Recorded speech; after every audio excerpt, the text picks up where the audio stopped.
Hello, and thank you for joining me for tonight's postcast. The Jazz dropped a game to the Orlando Magic 107-100.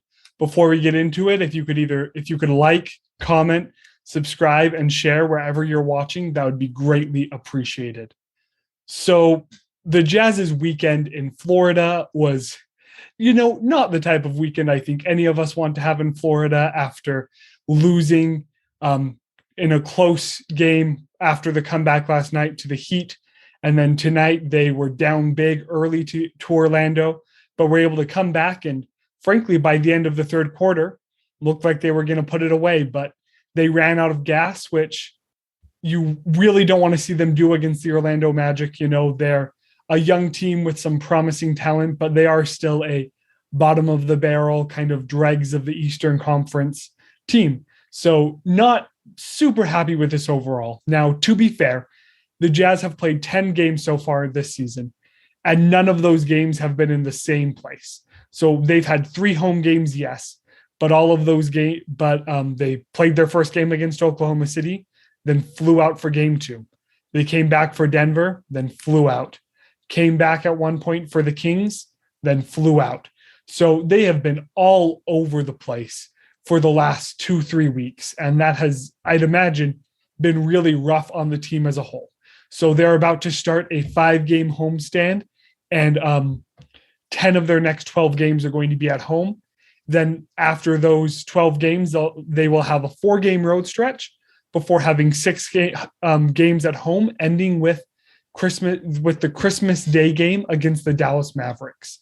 So yes, definitely has not been the weekend we wish the Jazz had. Tonight was abysmal and frankly showed a lot of the reasons why there's concern going forward for Utah.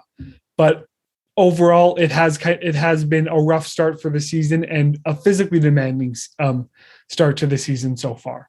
So not a great loss, but the Jazz were going to drop a game to a bad team at some point this year. I think all of us just hoped to have that not happen for a while.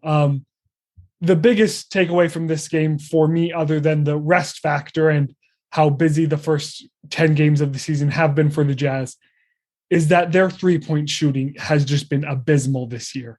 Looking at last season where they had multiple players shooting close to, if not over 40% to start the year, and they were just looking to put on one of the best 3-point shooting seasons of all time.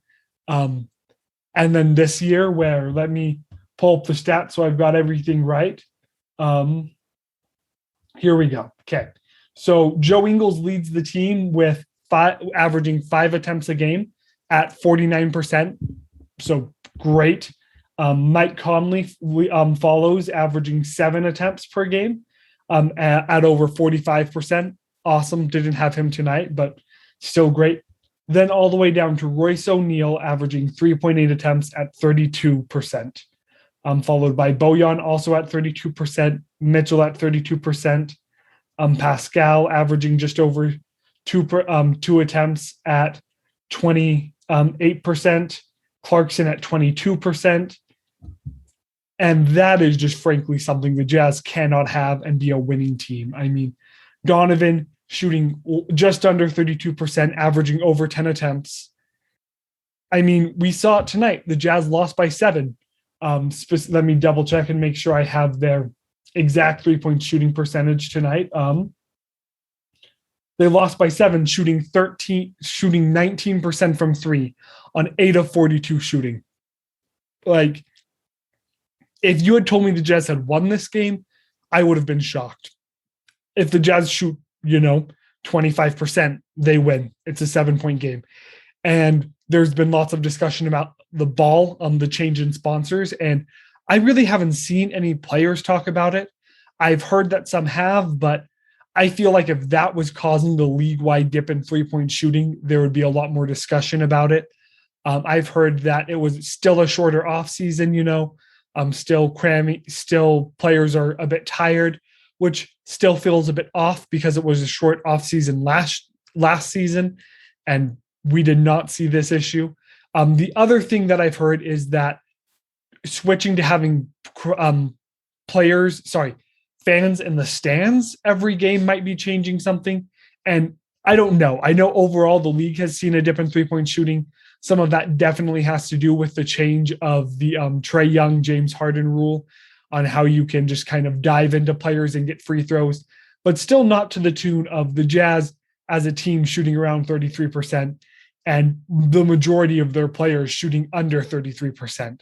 So overall, I do think the Jazz are going to snap back into it and start making their threes. And I'm really hoping that having a lot of games at home and being able to not have to worry about putting as much time into travel will help them out.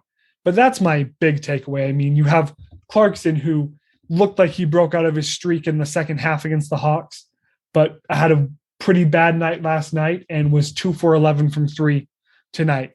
It's something the Jazz have to figure out. And I don't know what it is. I feel like they have good looks and that they're just not going in. So hopefully it's just, a 10-game slump that the Jazz break out of here eventually. But it is really concerning for Utah how poor their 3-point shooting has been to start the year. And the fact that they're 7-3 with that percentage, I mean, I know this weekend was disappointing, but Jazz fans should be thrilled because honestly, I would have thought that the Jazz would have had one of the not a top 5 offense, probably bottom half of the league offense, and would be hopeful to be at 5-5 right now, shooting the percentages that they have from 3. So thankfully you can win and move on. Tonight was, again, a really bad loss, but the Jazz are going to have to move on from that. The Jazz have missed Mike, frankly. He sat out 2 games this year so far, both of those in back-to-backs. I'm not a doctor, but from my understanding, that is the best thing for the Jazz to do, is to sit Mike. So in these back-to-back games and not put as much stress on his body. So the Jazz are going to continue to do that, and you'd think they would have been able to pick up a win against Orlando without Mike, but obviously that wasn't the case. And I do have to give shout out to Rudy Gobert. He did end the night on -2 in the plus-minus, but he led the team with 15 boards and led the team with 21 points scoring. So Mitchell also put up 21, and it's awesome to see Gobert put up those points. He was 7 of 9 from the field and 7 of 8 from the line. Overall, great game from Gobert. And I think that Gobert putting up 20 is going to be a positive for the Jazz most nights.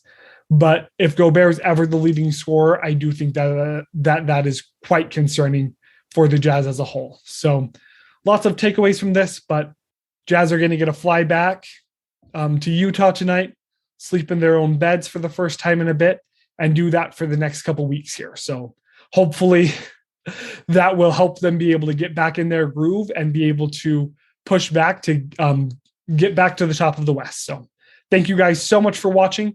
Again, please leave a comment. We love to interact with you there. Like if you liked the video, share. We're trying to get as many followers as we can. And so if you haven't followed yet, wherever you're at, please do. We really appreciate it. So thank you guys so much. See you on Tuesday night when the Jazz face off against the Hawks, and go Utah.